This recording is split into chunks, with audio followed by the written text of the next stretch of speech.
The president being introduced by Israel's president. Let's listen in. The Middle East, the world at large, and the State of Israel.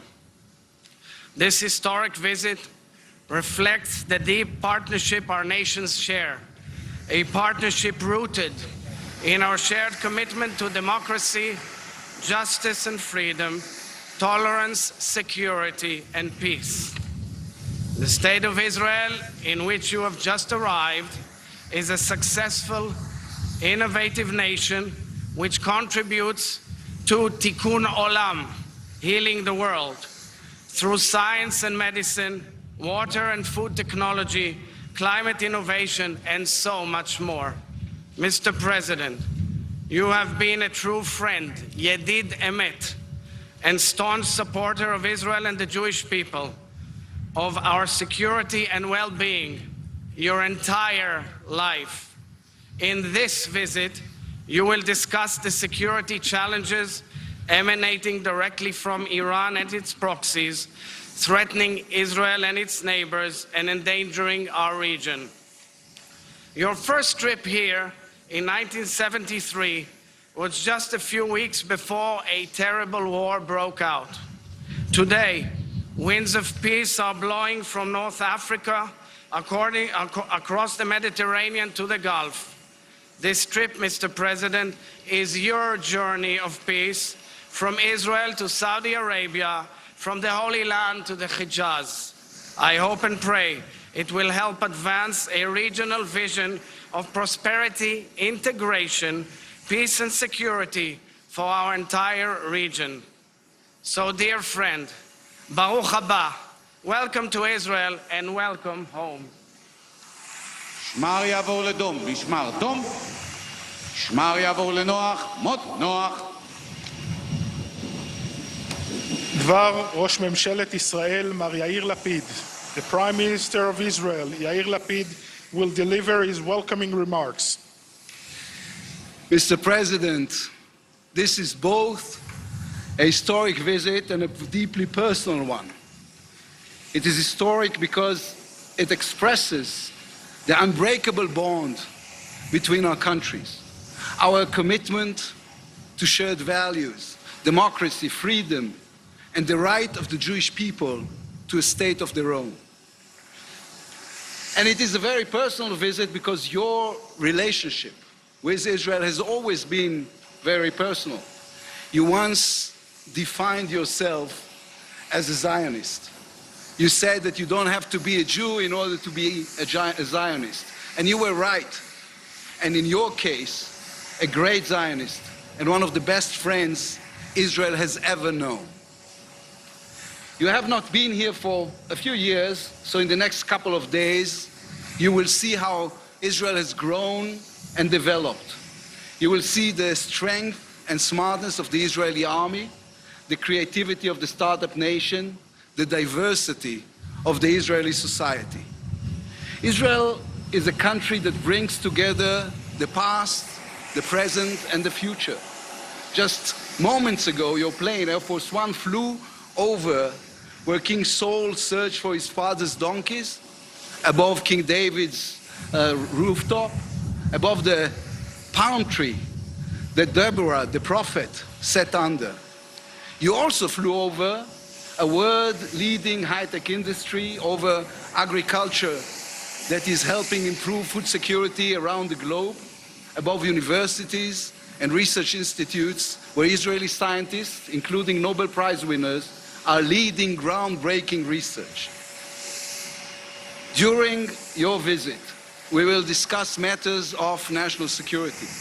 We will discuss building a new security and economy architecture with the nations of the Middle East, following the Abraham Accords and the achievements of the Negev Summit.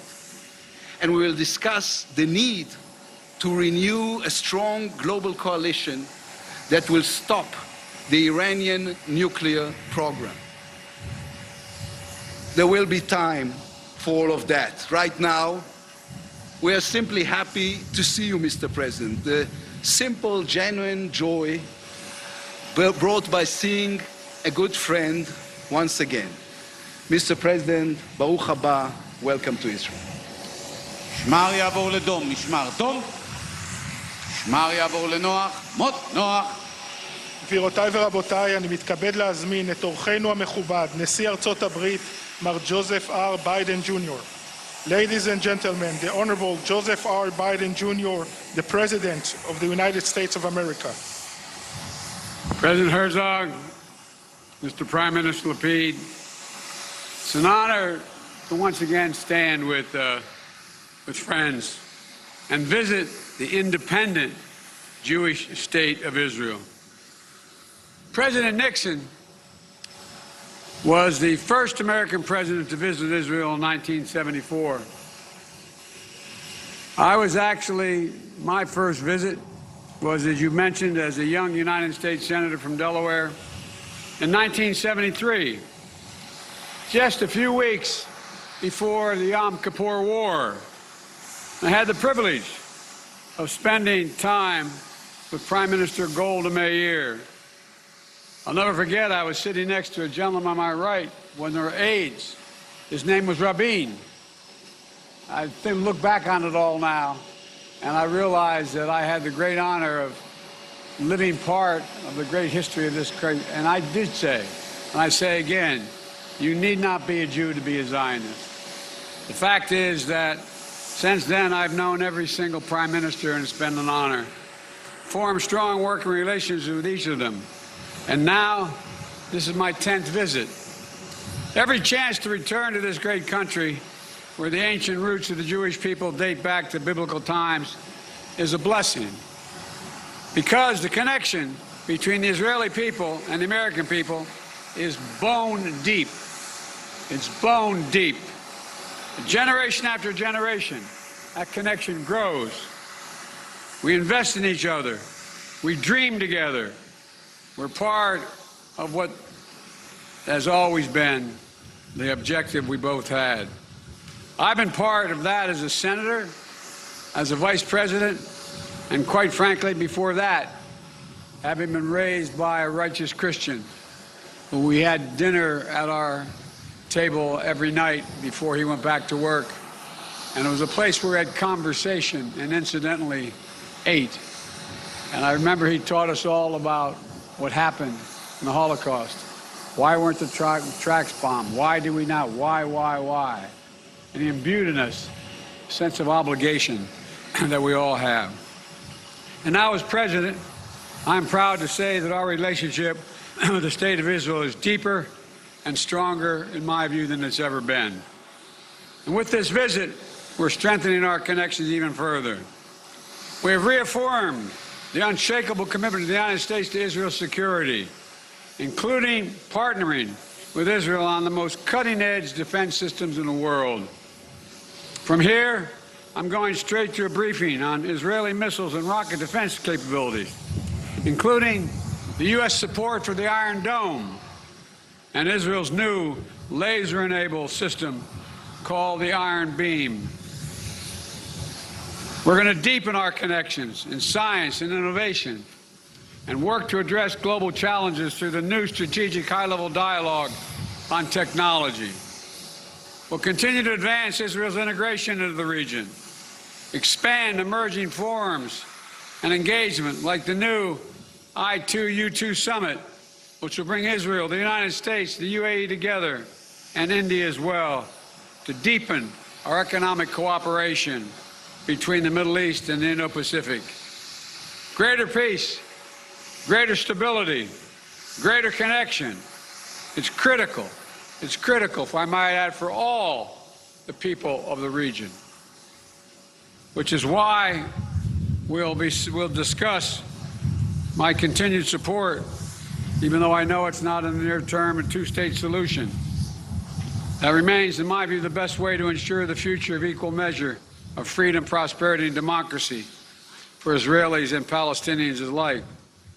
We're going to celebrate the ending of people-to-people connection and the enduring connection that binds our nations together, commemorate the history that we must never allow to repeat itself. Later today, I will once more return to the hallowed ground of Yad Vashem to honor 6 million Jewish lives were stolen in the genocide and continue, which we must do every day, continue to bear witness. To keep alive the truth and honor of the Holocaust, horror of the Holocaust, honor those we lost so that we never, ever forget that lesson. You know, and to continue our shared, unending work to fight the poison of anti-Semitism wherever it rises its ugly head. Wherever we find it in the world, we make real on the promise of never again by taking it on. We have a full agenda over the next 2 days because the relationship between Israel and the United States covers every issue that matters to our mutual futures. We're united in our shared values and our shared vision. I'm looking forward to our time together over the next few days. May Israel and the United States continue to grow and prosper together for the benefit of the entire world. And I mean that, for the benefit of the entire world. Thank you, and God bless you all. משמר יעבור לדום, משמר דום. משמר יעבור לנוח, מות נוח. And that is President Biden. He is, of course, kicking off his Middle Eastern tour, starting with Israel, landing in Tel Aviv moments ago, speaking after a very honorable welcome from both the president, Isaac Herzog, and the prime minister of Israel. The focus of the visit will be security. He will visit the Iron Dome as well as see the new defense mechanism, the new technology developed called the Iron Beam. Thank you for watching. Go to newsnationnow.com to find News Nation on your television provider. And don't forget to click the red subscribe button below to get more of News Nation's fact-driven, unbiased coverage.